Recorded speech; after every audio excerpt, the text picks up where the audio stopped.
The confusion that befalls Form 4 leavers on what career to take has been a conversation taking center stage in the country. With the recent release of the KCSE results, many parents, including their children, are contemplating which courses will they pursue even as they wait to join higher institutions of learning. This will be our conversation on the front row. I'll be sitting in for my colleague Akisa Wandera. My name is Abi Agina, and we'll be sampling your questions as well as engaging with you on our social media platforms even as we drive this discussion. Before we get into this discussion, I'd like us to take a look at our Twitter poll question.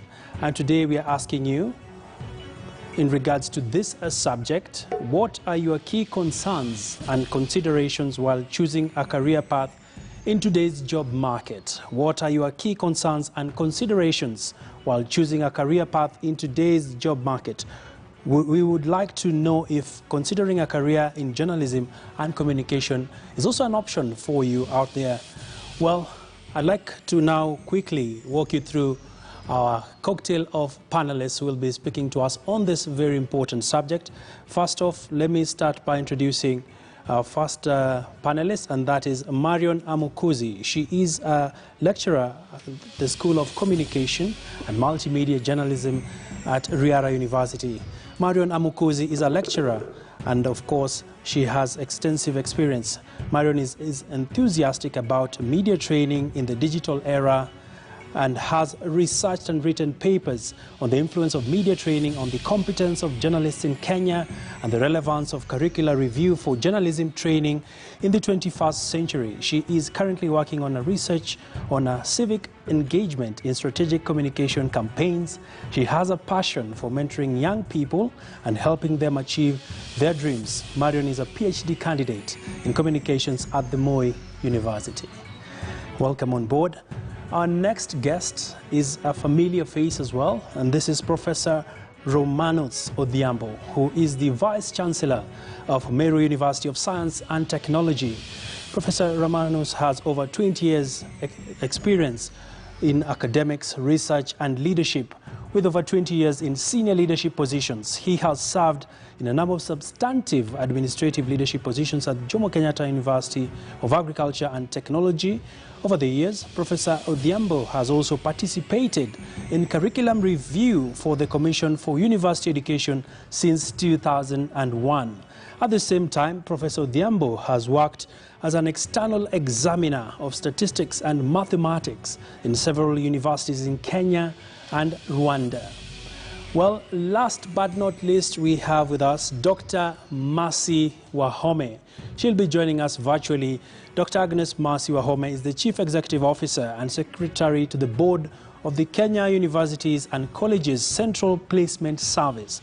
This is a state corporation that provides career guidance and selects students for admission to universities, national polytechnics, technical training institutes, and other accredited higher learning institutions for government of key sponsored programs. Dr. Wahome joined the placement service in 2018 as the manager in charge of research and knowledge management, successfully setting up this new department. She then took a lead role in the publication of the Placement Service's inaugural career guidance book, the Essential Career Guide, meant to assist secondary school students in making informed career decisions. We are very pleased to have Dr. Wahome on the panel on this show. Well, before we get into this very tangible discussion around what next after KCSE, we'd like to take a look at some interesting statistics on just what characterized this year when it comes to the number of candidates who sat the exam, how many scored straight A's, and of course, how many will be joining the public universities as well as private universities in the country. Well, let's take a look at those numbers now that will be coming up on our screens shortly. Well, 741,161,000. These were the total number of students who sat the KCSE exams. 380,327 of them were male, whereas 366,834 were female. Well, this represented a 50.9% and 49.1% of the total candidates respectively. Let's move on to our next slide. Well, Out of these candidates, that was 700,000 plus, 140,000 candidates qualified to join university after attaining the minimum grade of admission, that is a C+ and above. Out of this, 125,746 candidates attained minimum university entry grade in 2019. That gives you a quick contrast of how the numbers played out in those particular years. Well, how many qualified to join university? Well, there were 223. That's about 11.93% of the candidates with special needs who obtained an overall grade C+ and above in the 2020 KCSE examination, compared to 127, that is 7.65% candidates in 2019. And finally, well, for us to get this matter into context, remember, there's the cutoff mark of those who make it to join.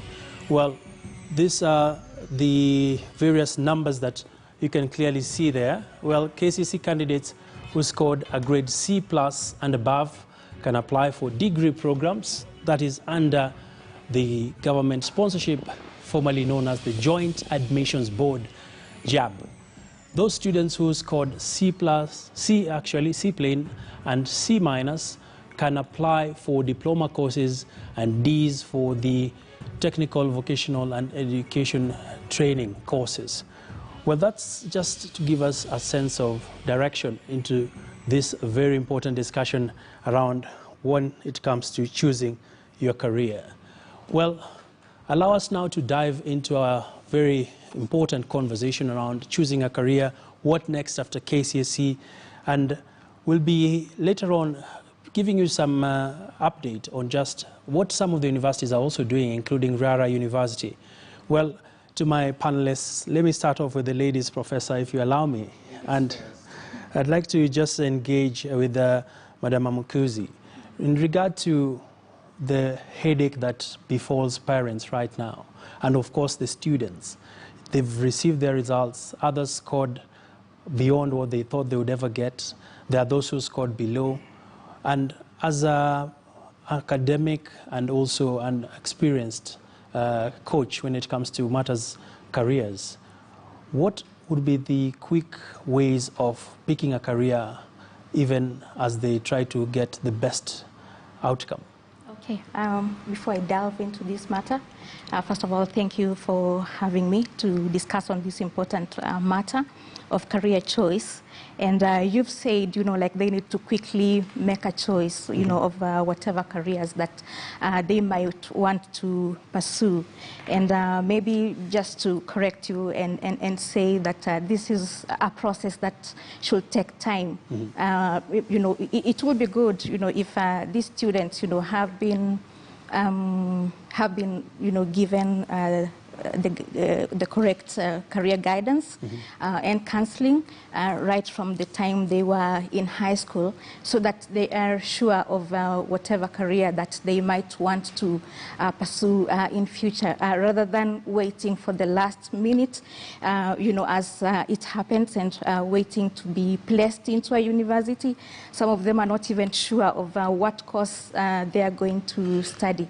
Yes. But I think if they had done, some prior research, before this, then of course it becomes easy for them to choose something which they're passionate about, rather than just choosing any course, that maybe they have been selected to do at the university. Quite interesting. They really need to prepare to know the courses before even the exams. Yes, it will be good, if they know way before. And I know there's a lot of career guidance that goes on in high schools. I know a number of times they have invited us to these high schools just to talk to them. So at that particular point, it will be good just to guide them so that they are sure of the career path that they would want to take. All right. Yeah. Before we get to Professor Odhiambo, allow us to take to Dr. Wahome. Same scenario, of course, children are at home, results are out. What next when it comes to choosing your career? What are some of the tips you can share with parents on our show on this day? Thank you very much. Thank you for having me on the studio today. I wish to first start by saying that the children or the parents should first accept that the results that have come, and also understand that that is not the end. Whether they are good results or bad results, that is just a starting point. And the most important thing is to walk with this child, to be able to know themselves, to understand what they like, what they are good at, and of course what value they can make to this world. Then shape their careers around that concept. All right. Straight on to the point, Professor, I'd like to get your thoughts on the same in regards to people have to live with the choices they take. This is after people select the university courses that they'll pursue. As an experienced academic, what are some of the quick low-hanging fruit you can share with our parents? Thank you very much once again. My name is Professor Romanus Odhiambo, talking with you guys from, I'm the Vice Chancellor, Mary University of Science and Technology. And I really want to thank you people for allowing me to come and talk with the parents, talk with the students about the career choices. I also want to talk with the parents because I'm an experienced parent. With 11 children, you guys, I think I'm an experienced parent. All right. But I also, having been in the university for almost 30 years, teaching in high schools, and also teaching in the university for the last almost 28, 29 years, both the certificate, diploma, bachelor's, master's, and PhD. I continue teaching even now, even supervising students. I think it's the right time. Mm-hmm. Few things. Number one, for parents. I think my colleague, Dr. Home, and it's great to see you, Home, has already said something that accept the results as they are in Form 4, very importantly. Our academic curriculum right now does not have a fail, does not have a pass. Students getting a D-, getting an A, they all have, we have a salad of careers, all of them, for somebody getting a D-, for somebody getting an A. What is important, what I've seen from me as a parent with my 11 children, is that the person that the child is, your child has. And for those of you who have done Form 4, interrogate yourself in terms of what person do you have? Mm-hmm. What is it that really motivates you that you want to be? I've seen that with my children. One of my children who is a doctor started in standard 1 and he said, Dad, me, I want to be a doctor. The rest is history. Today he's a doctor. The other one wanted to be a professor of mathematics. And he's already a lecturer. He's a lecturer of financial mathematics. I mean, also know what you want. What is the person that you have? One of my daughters told me he wanted to be a computer scientist and informatics expert. Today, Faith, my daughter, is a computer scientist. So for students, know what you want. And knowing what you want is not rocket science. What is it that makes you feel when you do it, you don't struggle? For a long time, when I was a young person, we were doing so many subjects, so many things. But mathematics, which I profess today, mm-hmm. It was like football. I mean, you don't tell me how to score a goal, a ball in the net. It's something I used just to do up to today. It so doesn't stress me. Literally speaking, it's your Professor, person. You're saying your children aped who you are in some way. In some way, but right. That is another thing. But all another one, I'm also a sponsor of so many of my relatives, so many of poor students, orphans, and what have you. Okay. I've sponsored students, those who even get D-, those who can get A. And when they go to college, like I have example about 5 to 10 students I've sponsored who got D-. Whenever they go to, and thank Wahome, you always admit them through COOPs. Mm-hmm. When they go to TVET institutions, the worst that some of them have got is actually a credit from national exams. So it is not that D-. It's what you want, what you are able to. All right. And so I really accept this thing that there's no failure. All right. I've seen a Thank D you, minus Professor. getting a credit. You're actually preempting our next area of discussion, and I'd like you to hold your horses on that, because I'd like to further engage with regards to self-assessment. He brought it up, saying you should have something that is driving you, like seeing a talent in a child at a young age.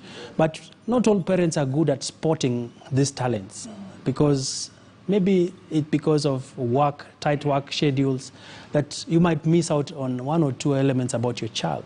But is there a way we can also do self-assessment and realize, hey, my child is good at this, he can be best suited for this career?